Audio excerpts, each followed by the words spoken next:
saya yakin lah bisa, karena itu juga jaminannya Mansur, dia atas nama Mansur kan. Oh gitu. Ya tapi nggak kenal Mansur. Iya. Makanya kita percaya aja. Kalau bukan atas nama Mansur mah mungkin kita mikir-mikir. Ya kan? Apalagi di situ dekat ituan dia dekat pesantren dia kan.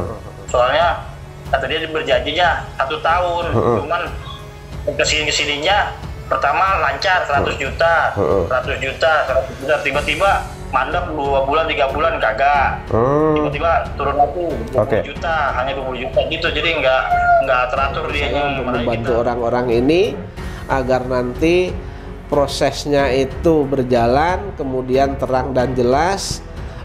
Peran dari Yusuf Mansur di mana, peran dari Arab di mana, harapan saya ini bisa terbuka dan publik mengetahui begitu.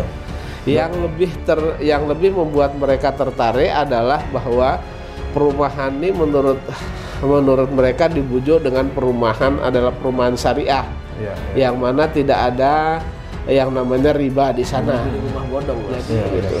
Dan mengapa mereka sampai mengabaikan hal-hal yang sangat urgent dan sangat penting tersebut ya, karena memang terbuai dengan itu tadi, jualan-jualan nama syariah dan juga ada nama Mansurnya tadi.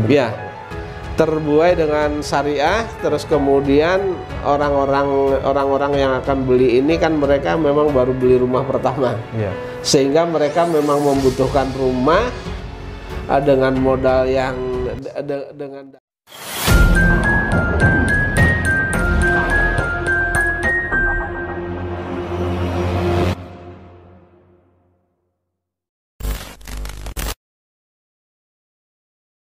Ya, bismillahirrahmanirrahim. Assalamualaikum warahmatullahi wabarakatuh. Teman-teman, bagaimana kabarnya? Semoga selalu sehat dan senantiasa dalam lindungan Allah Subhanahu wa taala. Jumpa lagi kembali bersama saya Aji dan Pak Zaini di Kota Wisata. Kita tahu sudah 2 minggu ini Pak Zaini sudah mensurati Kapolda Metro ya, ini terkait dengan upaya pidana CV Kesha Al-Mansur, karena sudah ada 3 bulan lebih Pak, ini terkesan kayak jalan di tempat gitu. Nah ini setelah disurati ternyata ini ada respon kabarnya Pak ya. Nah, betul. Terus kelanjutannya bagaimana Pak?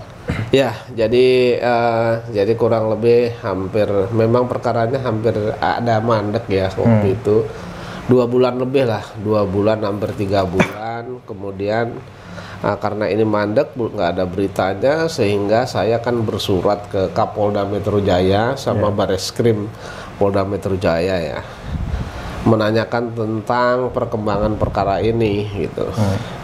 Nah, ternyata setelah saya surati tidak berselang lama tuh langsung direspon. Iya,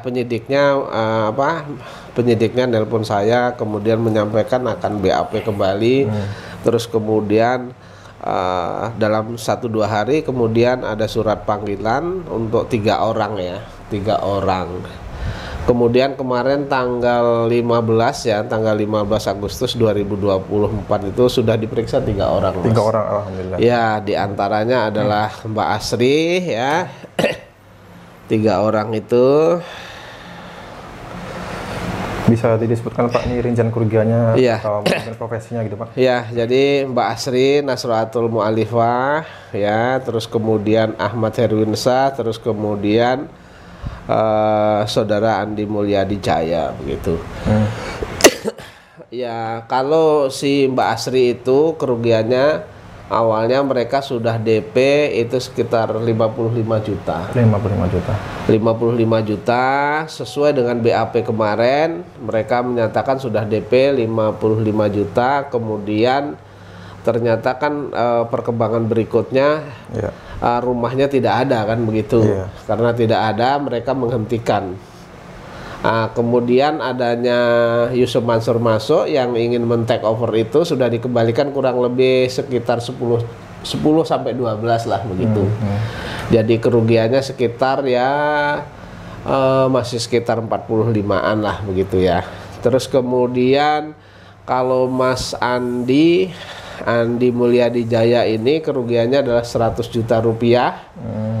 100 juta rupiah, namun sebelum Yusuf Mansur itu ingin men-take over, karena rumahnya tidak kunjung ada, kemudian menunjukkan tempatnya saja tidak bisa, maka mereka awalnya sudah ingin mempergunakan jasa lawyer dan akan disomasi begitu, sehingga ada pengembalian dari amanah atau Arab ya selaku pemilik PT Kaisa Al Mansur itu sekitar 50 jutaan.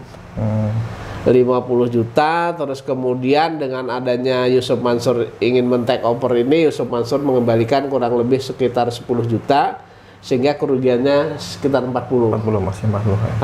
Kemudian Mas Ahmad Herwinsyah ini kerugian total seluruhnya, awalnya DP yang sudah masuk itu 150 juta rupiah, kemudian dengan adanya Yusuf Mansur ingin men-take over itu, Yusuf Mansur mengembalikan sekitar kurang lebih itu sekitar 15 sampai 20 lah.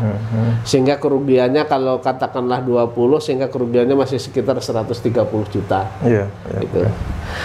Kalau modus operandinya sama, modus operandinya adalah mereka menawarkan melalui orang-orangnya ya, melalui orang-orang kepercayaan amanah, menawarkan bentuk perumahan, kemudian diajak ke tempat lokasi objek yang akan dijual, kemudian memang di sana melihat ada yang sedang proses pembangunan dan lain sebagainya, sehingga mereka tertarik. Yang lebih membuat mereka tertarik adalah bahwa perumahan ini menurut mereka dibujuk dengan perumahan adalah perumahan syariah, yang mana tidak ada yang namanya riba di sana. Jadi uang mukanya itu fleksibel ya, berapa mereka punya uang, terus kemudian nantinya mereka uang mukanya berapa, terus kemudian diangsur berapa tahun, katakanlah diangsur 12 tahun, kekurangannya itu flat. Yang sudah dijanjikan 12 tahun itu adalah Mas Andi dan Mas Herwinsyah. Kalau Mas Herwinsyah itu diminta awalnya uang mukanya 150 juta dengan angsuran 3.100.000 per bulan selama 12 tahun. Kemudian Andi Mulyadi Jaya diminta uang mukanya 145 juta, kemudian diangsur selama 12 tahun setelah mereka bayar uang muka, mereka nanti mengangsur 12 tahun, yaitu 3.250.000 rupiah selama 12 tahun. Namun orang-orang ini begitu DP sudah masuk, bahkan kalau Mas Andi Mulyadi belum lunas, masih kurang 50 juta, kemudian Bu Asri masih kurang sekian, ternyata mereka mendapati bahwa satu rumah atau satu objek itu ternyata dijual ke beberapa orang. Jadi ketika mereka melihat objek rumahnya ini, mereka saling, oh ini pesanan saya, custom saya, ini custom saya begitu, sehingga mereka memang ragu gitu ya, dan tidak meneruskan begitu. Oke. Kalau penipuannya menurut hemat saya selaku lawyer yang sudah berpraktek selama 20 tahun, hemat saya adalah sangat kentara ya. Artinya penipuannya jelas dan terang begitu. Iya. Dan juga ini lagi-lagi sama Pak ya, modusnya ini dengan menjual nama syariah ya, seperti betul. bisnis Yusuf Mansur yang lain begitu ya, seperti betul. Kemudian bagaimana investasi JPN ditawarkan di masjid gitu ya. Tapi ya ujung-ujungnya ini jauh dari kata syariah, ya justru malah merugikan para korbannya begitu. Para korbannya, betul ya. Dan ini pun juga tidak hanya korbannya, bukan hanya dari kalangan muslim. Ini di kisah Yusuf Mansur sendiri ada yang non muslim ya Pak ya? Iya betul. Jadi ada satu orang yang memberikan kuasa kepada saya, namanya Bu Agnes. Itu juga mereka non muslim. Nah, kemudian mereka juga membeli itu dengan diiming-iming kan perumahan itu syariah ya. Syariah, bebas bunga. Iya, bebas bunga. Kebetulan yang bersangkutan itu kerja di bank, jadi mereka tahu untung ruginya gitu sebenarnya. Tetapi lagi-lagi yang namanya juga penipuan ya. Jadi ternyata setelah di DP ya objek barangnya tidak ada. Bahkan kalau saya telusuri berkait dengan objek-objek yang ada yang disampaikan atau yang ditunjukkan oleh beberapa klien saya itu, ternyata tanahnya itu masih milik orang lain dan baru di DP. Nah, yang tanahnya yang saat ini dikuasai oleh Yusuf Mansur itu ada salah satu bidang tanah yang dikuasai oleh Yusuf Mansur, dan ada beberapa klien saya yang ditunjukkan di sana juga. Jadi mereka sudah DP di tempat yang dikuasai Yusuf Mansur itu. Ternyata tanahnya juga bermasalah begitu. Ya, intinya sebelum menjadi miliknya Arab, baru di DP sebagian, sudah dijual lagi, dan satu coupling atau satu tempat objek itu dijual ke beberapa orang begitu.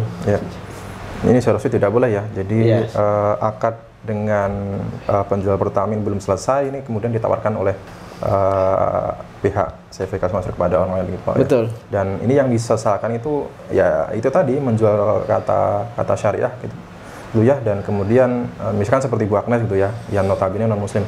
Ini kan menjadi catatan ya, karena oknum-oknum ini bahayanya itu menjadi catatan bahwa nanti orang non muslim itu tidak percaya itu dengan orang muslim gitu ya. Karena ya masih banyak lah perusahaan-perusahaan lain yang memang benar-benar syariah, tapi karena oknum-oknum ini menjadi catatan buruk bagi kalangan non muslim gitu ya, terhadap umat Islam gitu ya. Betul. Nah, ini kan Yusuf Mansur terlibat di sini men-take over gitu, Pak. Berjanji mengembalikan DP para korban ini dalam jangka waktu 1 tahun gitu, Pak. Nah, ini apakah mereka diberikan oleh Yusuf Mansur itu berupa perjanjian di atas materai atau bentuk perjanjian yang mengikat? Iya, jadi dari 23 klien yang memberikan kuasa kepada saya sudah diperiksa sebanyak 15 klien, itu semua mengatakan bahwa mereka mengetahui bahwa itu akan di take over oleh Yusuf Mansur, dan kemudian Yusuf Mansur itu akan mengembalikan dengan schedule ya. Artinya sudah membuat schedule, artinya tidak terlalu lama ya, waktu itu schedule-nya ada di tangan-tangan mereka itu. Dan itu pun tidak ada perjanjian juga. Jadi tidak ada perjanjian bahwa intinya secara administrasi itu memang tidak dibuat perjanjian, sehingga ketika ini Yusuf Mansur Wan prestasi dalam perkara ini ya, mereka menjanjikan akan mengembalikan dengan schedule yang ada, ternyata kan tidak sesuai dengan apa yang dijanjikan itu, sehingga akan sulit untuk diurus walaupun bisa ya gitu. Ya. Dan lagi-lagi memang karena ini mungkin unsurnya memang sudah dari awalnya dugaan saya ini, karena sesuai dengan keterangan yang sudah diberikan di kepolisian, dugaan saya memang ada unsur kesengajaan. Awalnya memang ini jual beli adalah jual beli semu ya. Artinya bukan jual beli beneran begitu, sehingga secara administratif tidak dibuat dengan benar. Misalnya contohnya begini, kalau itu dibuat dengan benar, tentu tanah-tanah yang dijual itu tentu sudah ada izin-izinnya. Satu, sudah menjadi miliknya pengembang amanah misalnya, terus kemudian sudah ada set plan-nya jelas, terus kemudian ada gambarnya yang jelas, terus kemudian pengikatan antara konsumen dengan penjual ya, pembeli dan penjual itu dibuat perjanjian dengan benar. Ini semuanya tidak ada, sehingga ya patut kita duga bahwa memang sudah dari awal inginnya ini adalah jual beli rumah bodong, Mas. Gitu.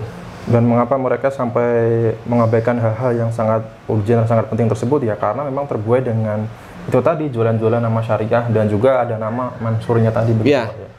Terbuai dengan syariah, terus kemudian orang-orang yang akan beli ini kan mereka memang baru beli rumah pertama.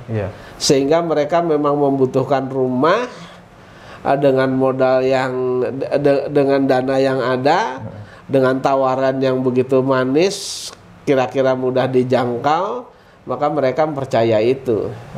Dan yang jelas Yang jelas orang-orang kecil, banyak orang kecilnya, Mas. Iya, betul. Dalam perkara ini banyak orang kecilnya yang memang mereka butuh tempat tinggal dan mereka mengumpulkan dana atau DP yang di store itu bukan dengan mudah, tetapi mereka ada yang utang sana sini, kemudian sudah mengumpulkan beberapa tahun. Ini memang ironis dan menurut saya kasihan, sehingga memang harus dibantu. Dan saya berharap juga Kapolda Metro Jaya kemudian Bareskrim mengawasi perkara ini sehingga perkara ini bisa diproses dengan secepat mungkin, Mas. Iya. Dengan baik dan benar juga begitu. Iya.